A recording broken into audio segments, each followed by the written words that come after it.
That morning, the house was already awake before she arrived. Nora Calloway heard the sound of cartwheels on the gravel drive before she even reached the gate. She slowed her steps, pulled the wool collar of her coat a little higher. The wind off the moors was sharp that October, the kind that found the gaps in your clothing no matter how carefully you dressed. She had dressed very carefully, not as herself, as someone else entirely. The letter in her coat pocket said she was Miss N. Calloway, hired as assistant housekeeper to Ashfield Park, the estate of Lord Crestwood. The letter was not false exactly. Her name was Nora. Her surname was Calloway, both true. What the letter did not say was that Ashfield Park had once belonged to her father, that she had grown up inside those walls, that she had climbed the oak tree in the east garden and scraped her palms on the stone parapet of the south tower and known every creak in the back staircase, the way you only know a place when it has been yours. It was no longer hers. The solicitors had seen to that 3 years ago when her father died and the estate passed, through a provision in the entail none of them had known existed, to a distant male heir, a cousin, a man Nora had met twice in her life, both times at Christmas, both times briefly. He had seemed unremarkable, quiet, thin-shouldered. She had not thought of him as a threat. She had been wrong to not think of him at all. The new Lord Crestwood had taken possession of Ashfield Park 8 months after her father's funeral. Her mother had moved to a small cottage in the village of Thornwick, taking 2 trunks and a watercolor of the garden. Nora had moved with her. She had spent 2 years teaching music lessons to the daughters of the village vicar and trying not to look toward the hill where the chimneys of Ashfield Park still showed above the tree line every clear morning.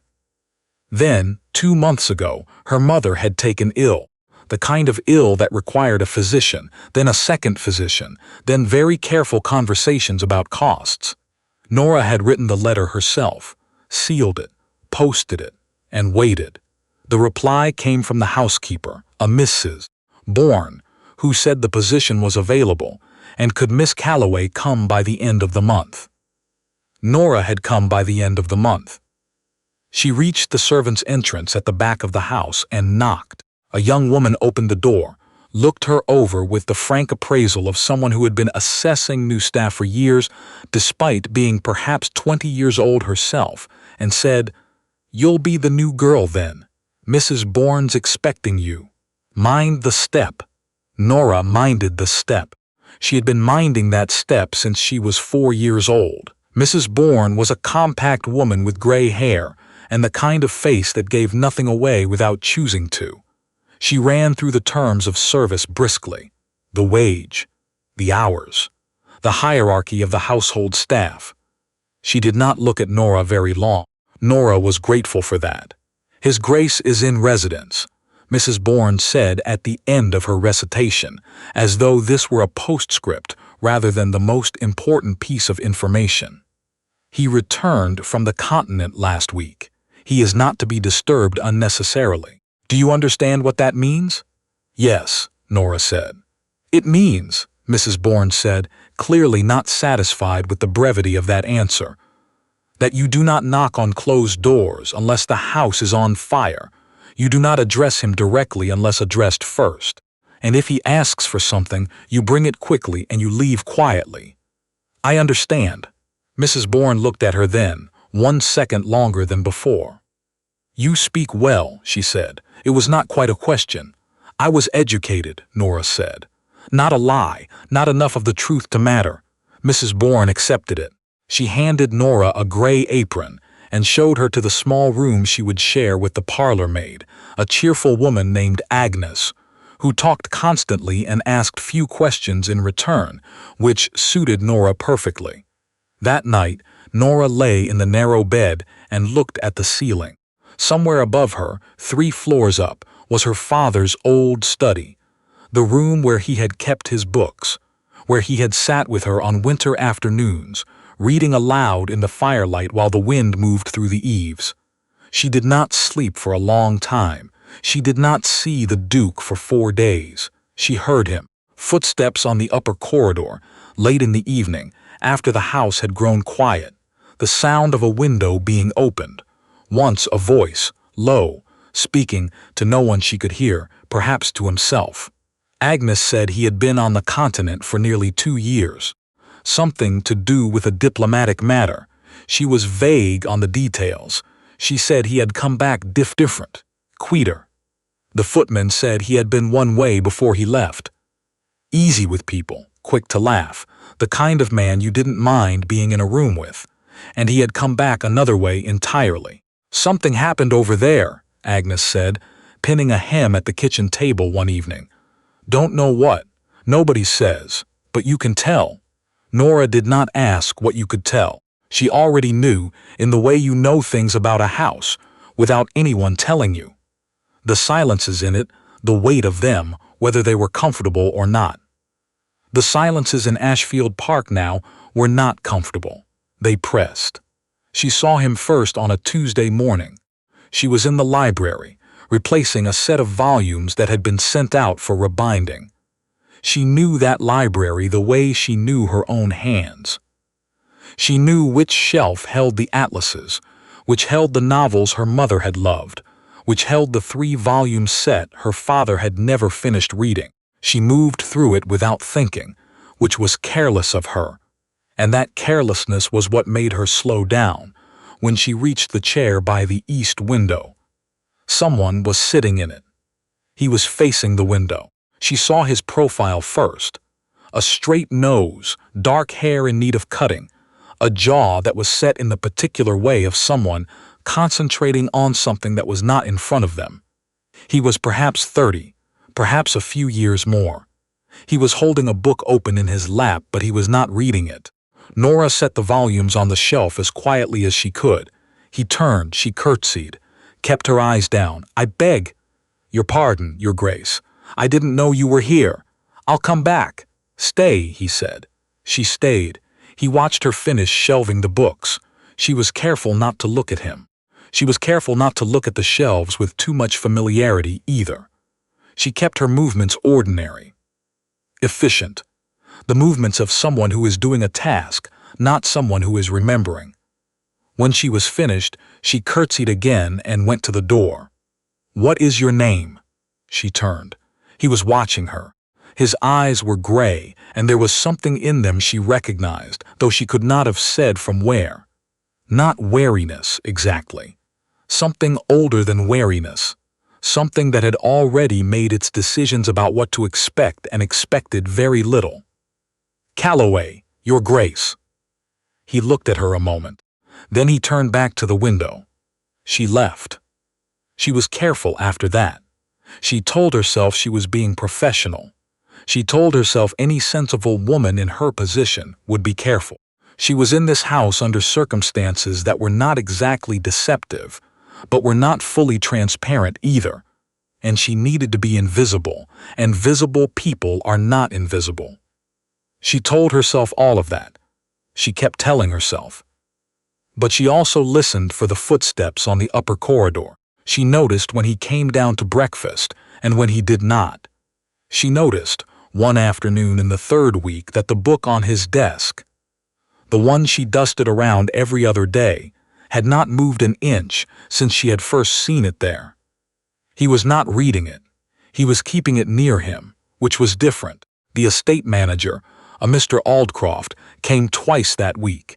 She could hear them talking through the closed door of the study, her father's study. She did not stand in the corridor to listen. She moved past it with her head down, as she was supposed to, and she did not slow her steps. She heard the words, the North Field, and the drainage problem, and it's been 3 years since anyone's looked at it properly. That was true. She knew it was true. Her father had been planning to address the drainage in the North Field the autumn before he died. She had heard him and Mr. Aldcroft discuss it at dinner more than once. She kept walking. In the 4th week, he spoke to her again.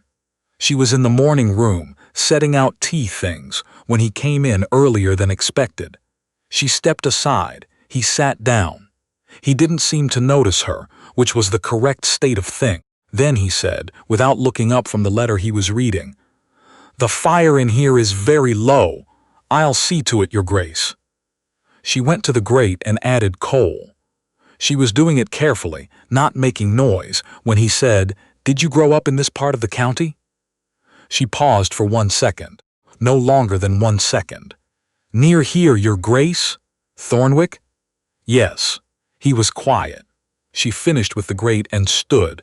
He was looking at her now, the letter forgotten in his hand.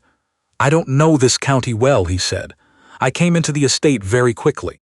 There wasn't time to learn it before I left for the continent." She didn't know what he wanted her to say to that. She said, "It's good country, when the weather's decent." He almost smiled. Not quite. Something moved at the corner of his mouth and then stopped, as though it had reconsidered. "Yes," he said.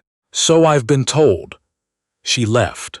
In the hallway she stopped and stood still for a moment, pressing one hand flat against the wall.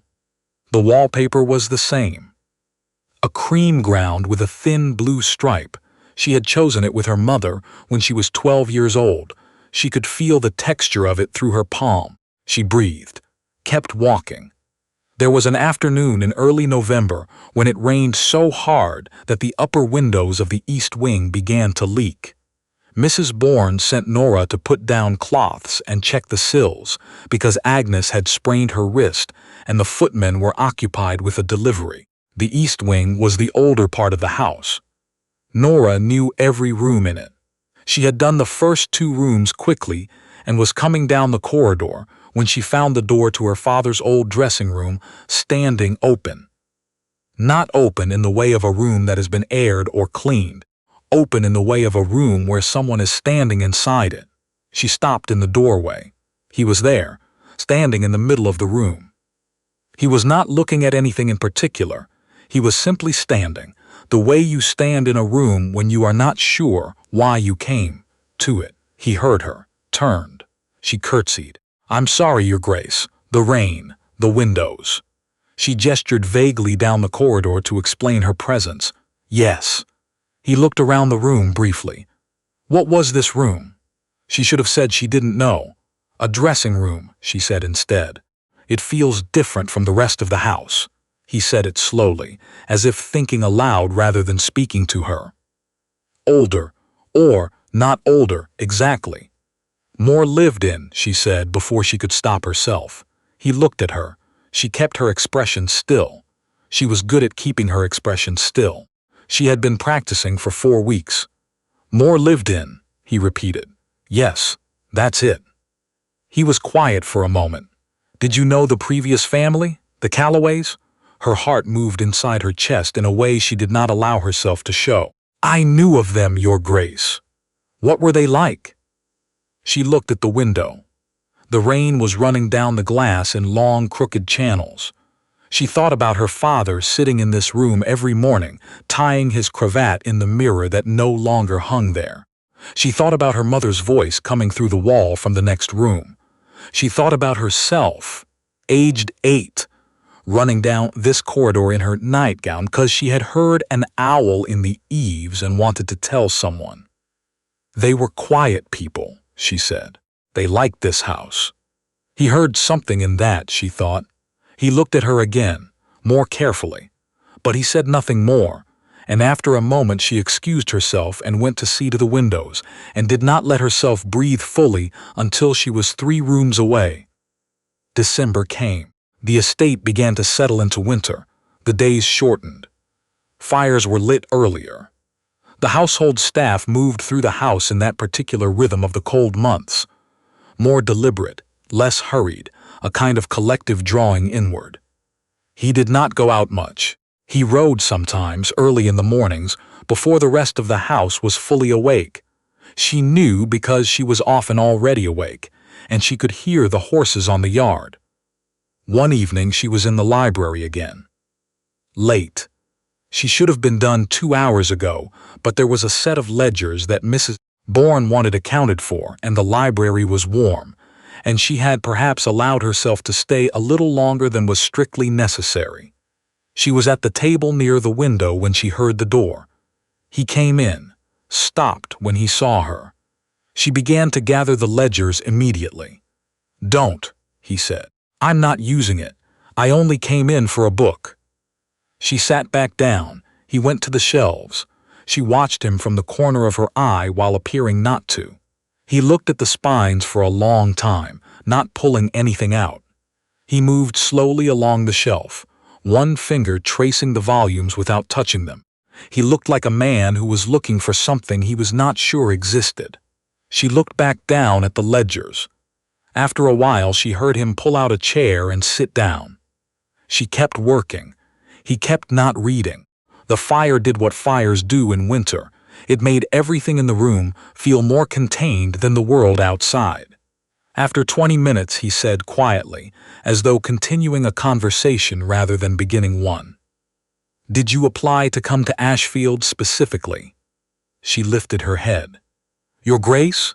The position. Did you seek it out, or were you referred?" She thought about the letter she had written herself, the care she had taken with the wording. "I sought it out. Why this house?" A pause, not a long one. "I needed the work," she said, "and I knew the house, knew it how." She met his eyes. His were steady and gray, and they were asking the question seriously, the way serious questions are asked, not to make conversation, but because they actually want to know. "I grew up near it," she said. "I knew what sort of house it was." He seemed to accept that. He looked at the table between them. "And what sort of house is it?" she thought. She answered honestly, which was the most dangerous thing she had done since arriving. "The kind that needs someone in it," she said. "Not just staff, someone who belongs to it." He was quiet for a moment. "And you think I don't?" "I didn't say that, Your Grace." "No," he said, "but you thought it." She did not answer that. He looked at her for a long time. She looked back, which she should not have done. She should have looked at the ledgers. She looked at him instead, and she saw what Agnes had meant, and what the footman had meant, and what she had been sensing for 6 weeks. A man who had gone somewhere he could not fully come back from, not unwilling to come back. Uncertain there was a path. "The north field has a drainage problem," she said finally. He blinked. "Mr. Aldcroft mentioned it. It was a problem in my father's." She stopped, corrected herself. "It was a problem for years before the estate changed hands. There's a way to fix it, but it requires someone who actually intends to stay." He looked at her steadily. "Do you know the solution?" "Yes." A very long pause. "How?" he said. She had walked herself into this corner with her eyes open. She had known the corner was there. She had walked toward it anyway, which told her something about herself that she had been trying not to look at directly for 6 weeks. "My father was a landowner," she said. "Near here. I grew up listening to him talk about drainage and field management and crop yields. It wasn't the upbringing most people would plan for a daughter, but it's what I had." He was watching her. All of him was very still. "What was your father's name?" She held his gaze. "Calloway." The word landed in the room and stayed there. He did not look surprised, or rather, the surprise was there, but beneath it was something else. Something that looked, if she was reading it correctly, like recognition, like a thing he had been waiting to understand finally becoming understandable. "This was your house," he said. It was not a question. She did not look away. "Yes," he sat back. He looked at the shelves. The books her father had collected over 30 years, the atlases, the novels, the 3-volume set her father had never finished. "Why did you come back?" he asked, not accusatory, genuinely asking. "My mother is ill," she said. "I needed the income. And She stopped. He waited. He had a quality, she noticed, of waiting without pressing, of asking a question and then giving it space. Most people asked questions and then filled the silence themselves because they couldn't bear it. He didn't. "I needed to be in this house again," she said. "Even like this, even this way." He looked at her. His expression was difficult to describe. Not pity. She would not have been able to stay in the room if it was pity. It was something more careful than that. Something that understood, without requiring her to explain further what it meant to love a place so much that you would come back to it as a servant rather than not come back at all. "You could have told me," he said. "You didn't know me," she said. "I know you now." She looked at the fire. Outside, the wind had come up again. December wind, the kind that came off the open fields and found the old house's bones. "The drainage problem in the north field," he said after a while. "Will you tell me about it?" She looked at him. He was asking seriously. His hands were folded on the table in front of him, and he was leaning forward slightly. And he was looking at her the way he had looked at the shelves. Like someone searching for something they were not sure was there, and beginning to think, cautiously, that it might be. "Yes," she said. She told him. He listened without interrupting. He asked 2 good questions, both of which her father would have considered worth asking. By the time she had finished, the fire had burned lower, and the room had grown a shade darker, and neither of them had noticed. "You know this estate," he said. "Yes, better than I do." "Yes." He did not seem troubled by this. "I have been trying to learn it," he said, "from maps and ledgers and Aldcroft's reports, but it doesn't." He paused. "Maps are not the same as knowing." "No," she said. "They're not." He looked at her steadily. "Will you help me learn it?" Something moved inside her. She had buried it carefully, every evening for 6 weeks. She had told herself it was gratitude, familiarity, the disorientation of being in her childhood home under a different name. She had buried all of it, every night, and gone to sleep in the narrow bed in the room she shared with Agnes, and woken up and buried it again. "Yes," she said, "I'll help." January moved slowly.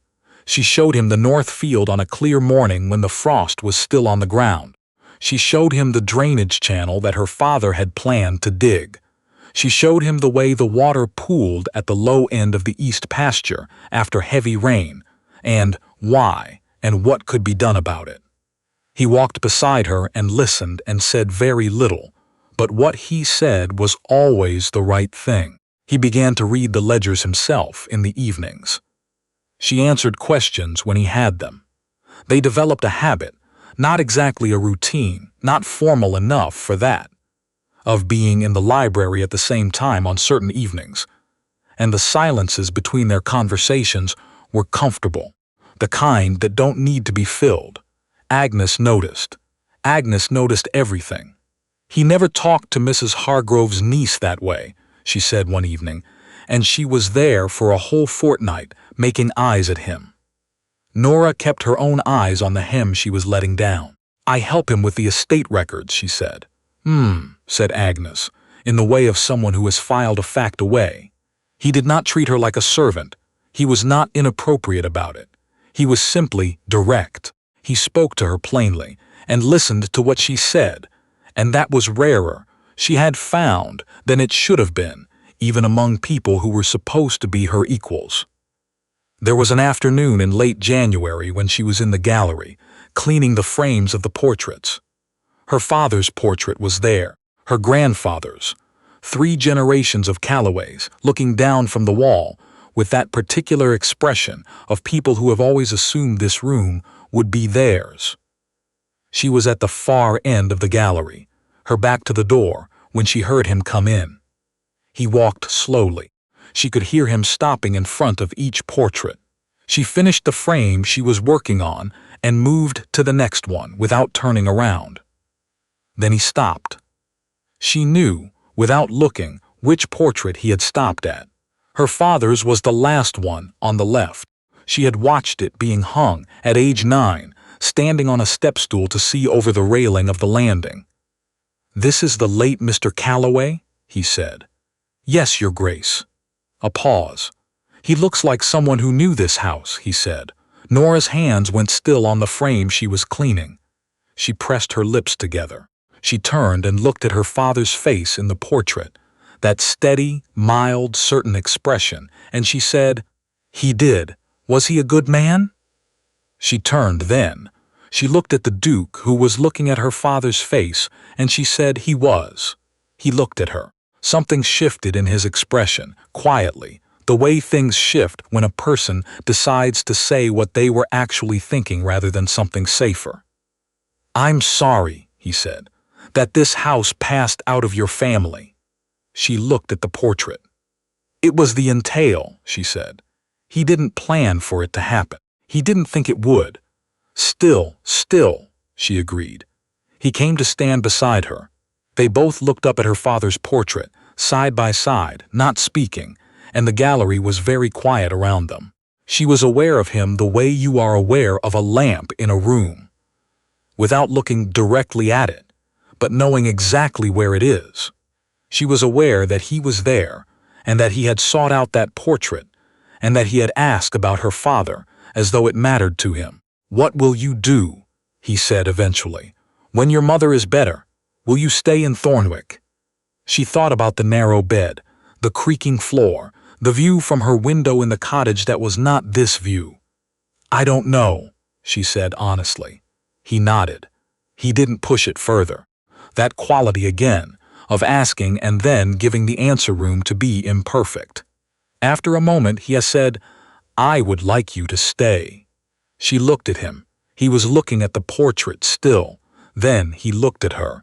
His gray eyes were direct and held something she had been pretending not to see for some time.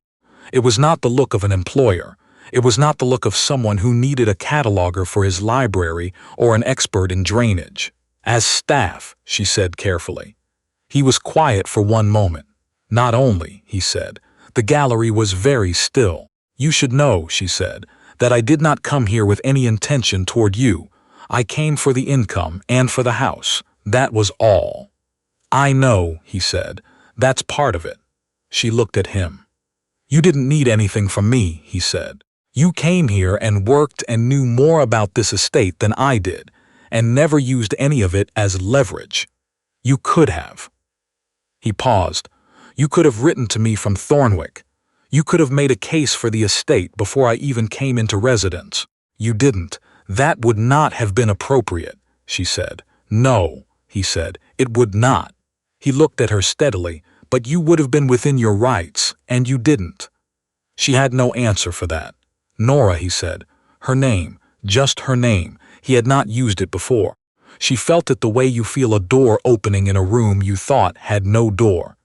"I have been in this house for 3 months, and it has been the most." He stopped, started again. "I spent 2 years on the continent, not wanting to be anywhere. I came back to an estate I didn't know, and a county I didn't know, and I thought I would simply manage it until I could learn to want something again." He looked at the window. The January light was thin and flat, and the garden below was bare. "I did not expect to learn it through you." She looked at the garden. She looked at her father's portrait. She looked at the house around her. The walls she knew, the floors she knew, the particular way the afternoon light moved across the paneling of the gallery at this hour, which she had known since she was a child. She had told herself for 3 months to bury it. She had buried it carefully. She had been very good at it. She stopped burying it. "You're still learning it," she said. "The estate. There's a great deal more." He turned to her. He almost smiled. That almost again, the thing that arrived at the corner of his mouth and then reconsidered. "I know," he said. "I'm hoping you'll stay long enough to show me." "The south pasture has a problem with the fencing," she said. "And the kitchen garden hasn't been properly laid out in years. And the tenant cottages on the Thornwick Road need the roofs seen to before spring.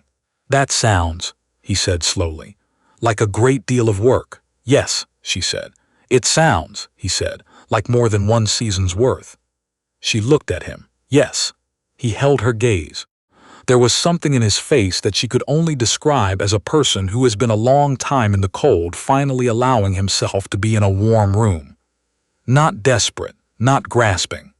Simply allowing it. "Then stay," he said. She thought of her mother in the cottage in Thornwick, of the physician's visits, and the 2 trunks and the watercolor of the garden. She thought of the narrow bed, and the view that was not this view, and the mornings she had spent for 3 years not looking at the chimneys of Ashfield Park above the tree line. "I'll need to see to my mother first," she said. "Make sure she's properly cared for." "Of course," he said immediately, "whatever she needs." She looked at him. He meant it. She could tell she was good by now at telling that he meant it entirely and without calculation. "All right," she said. And then, because it was there and it was real and she had buried it for long enough. Edmund. She had not called him that before. It had not been appropriate before. He went still. Then that thing at the corner of his mouth arrived and stayed. "All right," he said. Outside, the January garden was bare and pale and still. But the light was changing. She could see it in the way it moved across the south wall. February would come. Then March. The garden would come back, the way gardens do, the way things that have been buried long enough always eventually do. She had known this garden her whole life. She was going to know it a great deal longer.